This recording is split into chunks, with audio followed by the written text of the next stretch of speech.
All right, guys, thanks so much for joining today's episode of the CX Chronicles Podcast. I'm super excited. My friend Deb Coviello is on the show to chat with us today. Deb, welcome to the show. I am so excited for this conversation. People are going to be listening to this and it's like, are they talking to us? Or are they just having a conversation as if it's like, we're the only people in the room. So I am so much looking forward to sharing thoughts with your CX Nation. So Thank you, thank you. Deb. No, so guys, just to set the stage for today's conversation, Deb had me on her show recently on her own podcast. She's got an awesome podcast. She's going to talk about it today, and her and I have kind of never stopped the conversation. So we're excited to continue it on today. Deb, why don't you start off the show like we start off all these episodes? Give the listeners an idea for a little bit about who you are. How you got into this area of business, how you got to the point of today where you're building your business to drop-in CEO. All right. Well, thank you so much for that, Adrian, and the opportunity to be on the CXC Chronicles.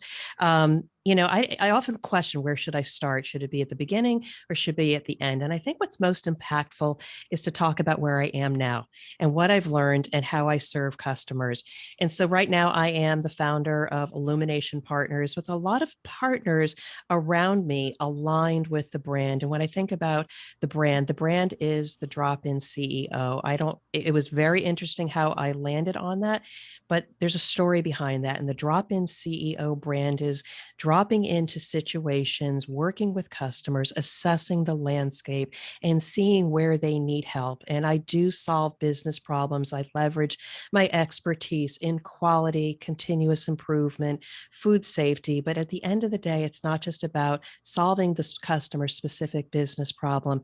It's about leaving a lasting impact. And when I say that, it's about elevating the people on their team to give them the confidence, the skills that they need. So when I leave as the drop-in CEO, we've elevated their skills, we've left the impact, and we've left the client or customer in a much better place. But going back a little bit, I've been in the flavors, fragrance, and food industry for the past 18 years. Prior to that, I've had various quality roles, quality engineering, leadership in telecommunications, datacom, even missiles, defense systems. And that's pretty cool. It's all over the place, but it's wherever I had the opportunity to hone my craft and be with leaders that can also help elevate my capabilities. So a rewarding career. I'm not done yet, but I simply love seeing clients, seeing their true business need, and not just solving the problem, but really putting them in a better place, and leave that impact. And hopefully they return as an ongoing client. I love that, Deb. I think, one of the big reasons why you and I hit it off was, number one, just the customer focused thinking and energy, almost regardless of what the problem or the issue or the challenges that you're working on with the team or a client. But the second part, Deb, is, and I know we'll talk about this in today's discussion, but it's how critical the team is in that same type of statement. So like some of the best companies in the world that are just doing a phenomenal job of building these incredible customer experiences from the top of the funnel to the bottom of the funnel, or from the start of the journey to the end of the journey, they do it because they've got phenomenal world-class teams of employees and staff members and strategic partners that they get it. They get the customer focus part. And that's one of the reasons why I've loved all of our conversations is I know you feel the same way about that connective energy between the two.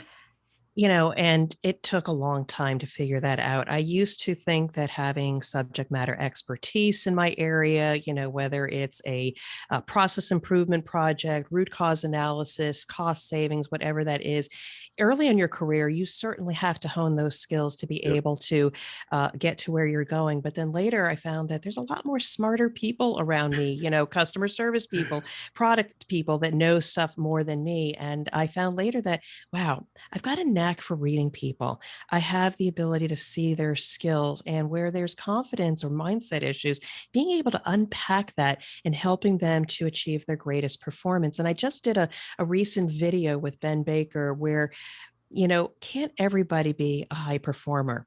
And so we invest money in having the right team. We hire the best talent. And then over time, they fall into a bell-shaped curve. You have your high performers, which you give them every opportunity to be mentored and elevate them. You have the steady eddies that are loyal and do their job heads down every day and do a transaction. Yep. And then the problem people that for some reason, if you ignore them long enough, become an expense.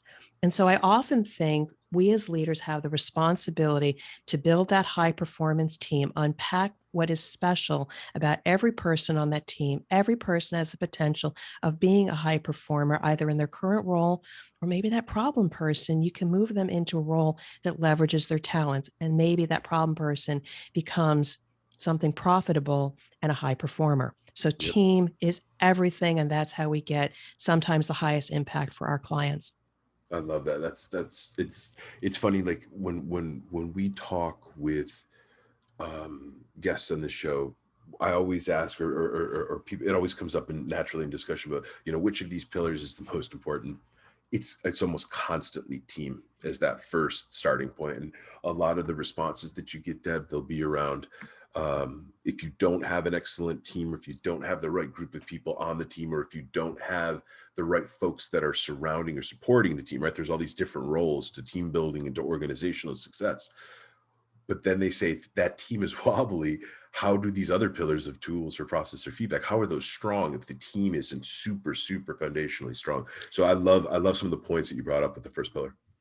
I've been dropped into situations again here, the drop-in CEO, where I've been put into organizations that are crumbling. I don't have the right resources or talents. And my first job was, first of all, obviously to put to your pillars, put the right people into the right engine or process with the right tools or platforms. That's the thing that I do for organizations is I look at what we got. And then if I can build that solid foundation, once I've got the best people on the team deployed in the right areas of the business, then I can focus on the technical work and finally getting the results. But sometimes people just skip over that. They hire, they fire, and it's such a worthy investment. And I could go on and on about that, but it looks like you're getting ready for another question here. But my greatest tool in the toolbox are the people. Get the right people in place and we can do amazing things. Love it. I love it. Deb, before we move off of team, I want to ask you, because you got all this awesome experience. You've worked with all these different businesses. If there was like one, because you're right, you could go, team is just such an expansive topic that you could literally go on and on and on about. But if there was like one or two key things that you would want to bestow upon a startup founder or a young business leader who's building their business, building their service, their app, their new product, what would be the one or two things that you would tell those folks to focus on when it comes to that first pillar of team? Team. That's a great question. As far as team goes, thinking back to my book, I am writing a book right now. Nice. Congrats, yeah, Deb. thank you. Well, That's you're awesome. inspired. You beat me to the punch, but you know what? It's one of those things. We're such great content creators. We have so much in our head and what we've done with our clients. We have to distill it down so that we can make the same impact with others. And one of the things that I do when it comes to team, it's a little bit different. It's I use the words on my compass. There's two compass points. One is pride and the other one is past. And I think we as leaders, sometimes we fall into an organization with a bunch of talented people and we roll up our sleeves, we assemble a process improvement team, and we're going to charge forward and get these amazing results in this performance. We don't spend enough time understanding their past. And when I talk about past, it's the culture, because sometimes, again, we bring people from different parts of the organization. It's important to understand what makes that person tick, what worked in the past, their culture, the traditions, who they are as a person. Absolutely need to invest the time in getting to know who they are and those special things. The second point I talk about is the pride, and I use pride a little bit differently. It's the intersection of the human and their intellectual property. Again, sometimes you have a person on a team, they have a particular task or role on a team, but what we don't take the time to understand is, well, what did they create in the past? Do they have this amazing database or spreadsheet, or they created some content, and while we may not use it now, we don't acknowledge it. And so we have to take the time. Well, what are you most proud of? What have you done in the past? Tell me, because sometimes we might have to pull that out. And just the process of getting to know what makes them special, you build trust, you gain confidence, you build a relationship, not just a transaction on a team. So critical. Now, maybe easy for a small and startup company, but sometimes founders, super smart people, they've got this amazing product, intellectual property. It's go time. Yep. Invest some time, pause, go back a little bit, make sure everybody's on board, because when it's really crazy and nuts and you're ramping up, you got to make sure the people are all aligned. Past and pride are compass points I would advise they look at.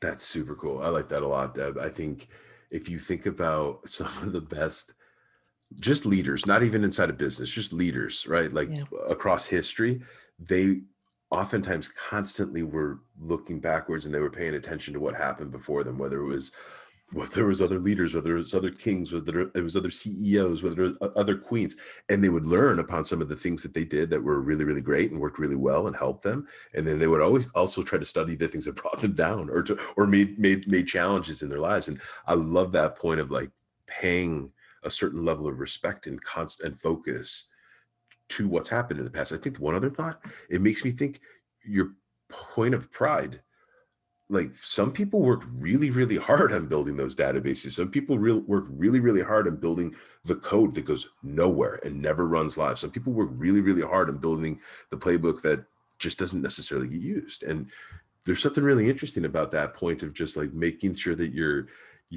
making sure that those are the parts of the culture that are making the business what it is. That's really, really cool. And whether you use that gift or that talent on the current effort at hand, you've respected the individual to at least know it and have it in your back pocket if you ever have to pull it out. If not this database or thing that they've created in the past, you know that you can say, you know what, I got a crisis over here. They would love the opportunity to be able to apply what they already know to help the business in another place. Yep, I love it. Deb, I'd love to move into the second pillar of tools. You've worked in all these different industries and you've worked in all these different business types. Let's just spend a few minutes talking about some of the main things that you've learned along your journey, but some of the things that you kind of every business or every potential client that you start to engage with, you've seen as far as how tools can help a business grow and how tools can help a business remain organized as they grow and as they scale. So another fantastic question. It's near and dear to my heart. I used to think, again, as a geeky engineer that had all my Lean and Six Sigma toolboxes, tools, I could solve anything. And you know what? In a traditional environment, a stable environment, all of those tools will help either solve a particular problem, do your data analysis, or launch a process improvement project. But you know what? There's more tools. And so some of the things that I have found, at least in my leadership, that I think is really important is helping a team move past the day-to-day, having a roadmap for what is the current state and where are we going. Sometimes the leaders of a small organization can see that vision and where we're going, but we hire highly technical people to say, head down, I need you to manage this. I need you to take care of that. And I think every person, either a supervisor, middle manager, or even an individual, we want them to think. We need to give them the tools to be able to think, well, how is what you're doing aligned to the overall strategy of the company? And yes, do your job on a day-to-day, but what can we do tomorrow, the next day, and a month from now to take how you're servicing an internal customer or an external customer, the work that you're doing? I'd say helping them to create roadmaps and process improvements based on that is something we need.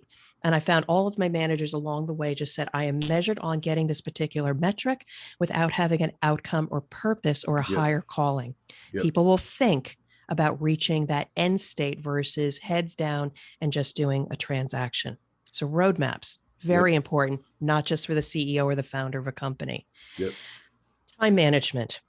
There are many tools, but having personal accountability and good decision logic is a critical tool, because I will tell you, I failed miserably. I would do every little task, email, phone call that would come across my desk and fail to deliver on the things that were strategically important to move the business from A to B. So just knowing something, what is urgent versus important. And if it's not urgent and important, I think I forgot what the name of the model was, having to understand, what do I need to do now? What's important and schedule later, what's not important for me to do as a CEO or a leader, but be able to delegate. And if it's not important and not urgent, suck it up, delete it, and get rid of it. Those are just a couple tools that as a leader to be able to just survive and also move an organization forward are just a few things that we need to implement. Deb, those are awesome bits of wisdom, because I think, you and I have talked about this several times. Whether your company is a couple $100 million, whether it's a couple $1,000,000, whether it's a couple $100,000, when you're running those businesses or owning those businesses, leading those businesses, it's almost comical how the ebbs and flows of every day, or even different parts of a day, can change on you when you're growing, building, and managing these businesses. And any little life hacks or any little tricks that customer focused business leader can stop just for a second and think about. And if you're not already doing this, folks, if you're not already having some of these ways of just being able to break down and compartmentalize what you need to focus your precious time on versus what is perfectly okay to pass on and never respond to, those are huge. I think the other thing too is, there's all sorts of tools and technology out there that helps people with time management, totally. But I mean, it's tough when you're building these businesses and you're going from a call to a call to a call to a meeting. Sometimes even a time management tool can become a little bit daunting, just to be able to make your inputs or make your updates or do your activity trackers. And it's really for the folks that can make it as simple as possible, right? And have a simple type of function that allows them to just understand how to spend their time and how to spend some of their precious resources. It makes just a huge difference in mitigating some of the day-to-day stress that goes into running these things. I mean, you and I know I am a growing business owner, and I love engaging with every piece of my business. But there are times where I'm not the expert in this. I could probably do it, but it's going to take me 3 times as long as delegating to somebody and one of the Illumination Partners on my team. So it's hard, because you just want your finger in everything. But then you have to take a hard look at what you're really good at as a founder or CEO. Where is your time spent that only you can provide that value? So it's the customer interface. It's working with your customer and coming up with possibilities, not just to solve their problem, but how can I help sustain them? I was just talking to somebody yesterday. I interviewed him on my podcast. And, he said afterwards, I said, how can you help me? And I said, well, your quality leader, I know them. Awesome technical person. He'll roll up his sleeves. He'll address any customer issue or customer complaint, but he doesn't necessarily have the tools to be able to create a long-time vision. He's always working. Everything is urgent. He doesn't have the right decision logic. I can help that person not just be able to better manage their time, grow as a leader, and better serve your business for the long term. That's what I've seen founders and CEOs need. And that's the kind of work that I can do. That's awesome. Deb, let's jump into the third pillar of process. You've got to have a ton of ideas and a ton of different experiences from your travels and all these different businesses. Spend a couple minutes talking about some of the biggest ways that you found process to not only be able to manage the day-to-day chaos and the controlled chaos that goes into so many of these businesses, but also helps folks, going back to your point of just pride and past. When I think about processes, it's typically around documentation, or it's playbooks, or it's SOPs, or it's whatever you need to over time put together the content, so that, especially as a business or customer base grows, sometimes you need thousands or millions of people to read the same thing to be able to understand what the business, the product, or the service is doing. Spend a couple of minutes talking about some of the things that you think of top of mind when it comes to process. So thank you for that question. I've given a lot of thought about that. And again, up and coming in my career, process is all about the standards, the work processes, to optimize them, to deliver the services in an efficient and effective manner. So that is how we are trained. But as a leader, as a founder, we need to think a little bit differently. And so in the CEO's Compass, again, the book, yes, you can address process from a tactical perspective, but then there's the emotional perspective. When I think about process, it's more about the process of creating value. It's the process by which the team works together. So we talked about people and mentoring and finding out what makes them proud, their unique gifts and skills. But then there's a whole new dimension in how then we bring those resources together, and we don't equip them for what they need to do. So I think in terms of the founder or leaders in the organization need to understand and work and evolve the process of the interactions, the team dynamics. Each individual on the team needs to understand the pride, the intellectual property, the gifts, and the strengths of each individual.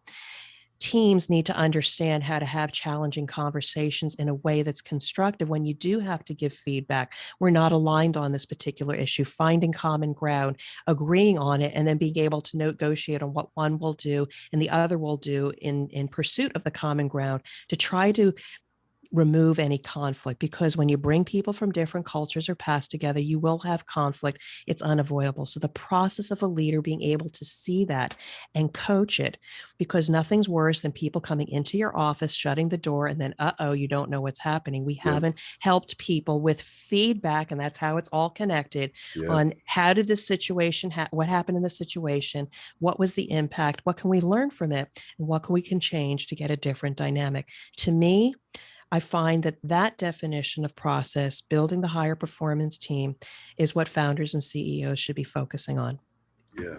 Yep. Very well said. And then you highlighted, and it's a perfect jump into the fourth pillar of feedback. But feedback is just, and this is why we'll save a lot of our time for this, Deb, because I know you and I both love talking about feedback and the different things that we can do, or the different ways that business leaders need to think about how they can utilize feedback.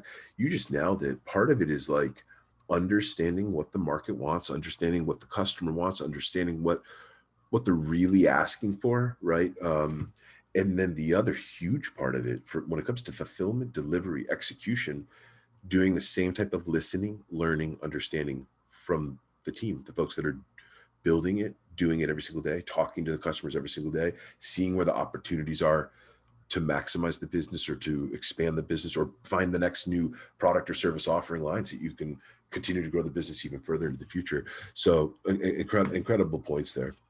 Yeah, I'd love to just respond a little bit to feedback. Certainly part of the process of developing a team is helping them to understand how to receive and deliver feedback in a different way. And we won't necessarily go into my techniques that are more productive, but I do want to focus on CX Nation, your community, the customers, and feedback. And, I think that we have to be a little bit more intentional about asking for feedback from our customers. We can send out surveys. We got our scorecards in terms of service and quality, and we assume, erroneously, we're in a good position. But I'll tell you just a couple quick stories. Just taking the time, if you happen to be on a call, it's a customer complaint, you solve the business issue. But if you simply take the time, is there anything else that we could continue to do, change, or start doing that would help you? I find sometimes customers are caught off guard. They're like, "Ooh, I thought we were just going to end like, okay, they weren't expecting it. I whipped you a little bit into action. I'm going to get some really good service next time," but you catch them off guard. And it's almost like it short circuits the previous conversation that could be positive or constructive.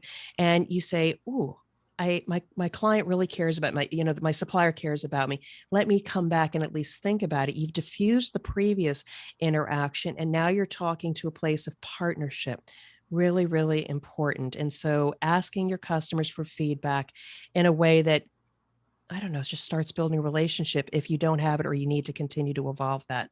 I have another story, but I'll just wait. Please. I mean, any reaction? No. Okay. I want you to share them. Again, as being the head of quality, sometimes when you get that customer call, it's not good. Okay. So obviously just, arm in arm with the commercial or sales team, we become the front line and we have our battle scars. But I will tell you, sometimes being transparent in how you service a customer, even in the eyes or it's in a bad situation. I was told by a salesperson, and I'll remember this, it's not necessarily what happened once, but how you have their back and you get them through whatever happened. They remember how you made them whole. And I did have a really challenging situation. It was potentially a recall of a product or a service. And at the end of the day, we got our lashes. What were we going to do next time to prevent it? But what happened in the process was, because of our transparency and making them whole, when I did ask for feedback, he said, you made the right decision. Meaning, even though it was painful for what we had to go through together to make it whole, our decision as a supplier, doing what was in the best interest of a customer and having to have the recall to protect the supply chain, he says, you did everything right. So that's what true partnership is that in the good, the bad, and the ugly, at the end of the day, they can say, we're aligned with you in what you did, and you make them whole. That's what lasting relationships are. That's awesome, Deb. I think the first thing it makes me think is like, you're right. regardless of what business you're in, regardless of what business type you're in, regardless of what type of customer you serve in your customer facing role, there's always going to be terms and conditions and company policies and company rules and company expectations. And there's always going to be some of the high level scripts or the high level stories that as a customer facing agent, you need to be able to talk about. But you're right. Some of the best customer experiences come when some of the folks keep pushing on those things, and obviously everyone's got to do it within reason, and they have to do it with whatever their organizational appetite is for that, as we kind of joked about earlier, right? But it's number one, the customer can feel that, and then number two, typically most like world leading CX facing companies do is they take those changes, they take those suggestions for feedback, they take those recommendations based off of where, although maybe it's a small number of cases or tickets or issues, when they come to some type of a monthly review or some type of quarterly review session, if they're even doing that type of auditing of their day-to-day services, you start to say, wait a minute, actually, we can absolutely fit that inside of the updated T's and C's. And that absolutely makes sense for some of our upcoming next quarter policy. And that listening is huge. Companies that actually show their customer bases and their employee bases that they're doing that on like a nice rhythm where they're making it done, you ask, we listen type of thinking, those are companies that are going to keep both customer bases and employee bases super, super happy into the future. I am so grateful for every interaction, whether they become a client of mine or not, on even the Drop-In CEO podcast. Every time I have an experience with somebody, I ask for feedback. I already know that I have a good product or service through the podcast, providing insights and inspiration for people. But every person that's on the show, and you two have provided me feedback, I asked for feedback. What did I do well? And what can I change? And even yesterday, somebody gave me some advice about, extending my offers within the context of my podcast. Change it up. Don't always do it at the beginning. Do it at the end. Get right to the interview, because that's the value that people are looking for. Right. You know what? I can do that. If you just constantly have feedback is in the forefront of every encounter, gives you data, it's information for you to consider now, or maybe collectively look at it and say, this is what my customers are saying, I'll change it now. So, or change it later. So I think I love the context of feedback, so critical. And ultimately, it's going to build that lasting impact, the impression. One of the other stories is that when you can get past the chaos and building those customer relationships, starting to invite your customer into your operation so you can see your brand and their brand and how they align together. That's one of the things that I did as I came to the end of my quality role, was customer, come to our factory. We want to open it up. Everything's an open book. See how our operations is to support you.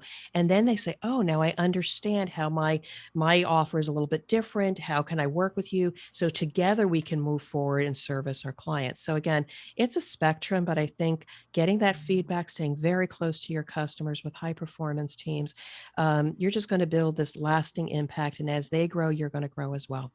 It goes back to that partnership type of status. You are aiming to be a partner. If you aim to be a partner, a lot of the other stuff that we talk about in sales and revenue operations and portfolio management, that meaningless. stuff, yeah, totally. Because if you can get as many customers or accounts in your portfolio to partnership status, all those other things are already probably just crushing goal and ripping through, right?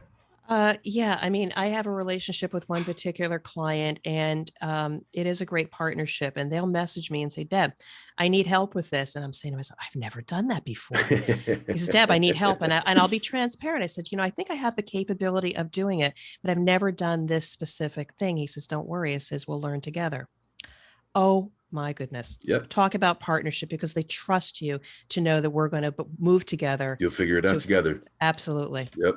Deb, this has been absolutely awesome. I want to make sure before we wrap up today's episode, where can the folks in the CX Nation find more about you, Illumination Partners, and the Drop-In CEO podcast? Okay, well, thank you so much for this opportunity, Adrian, to be on your show and talk to the CX Nation community.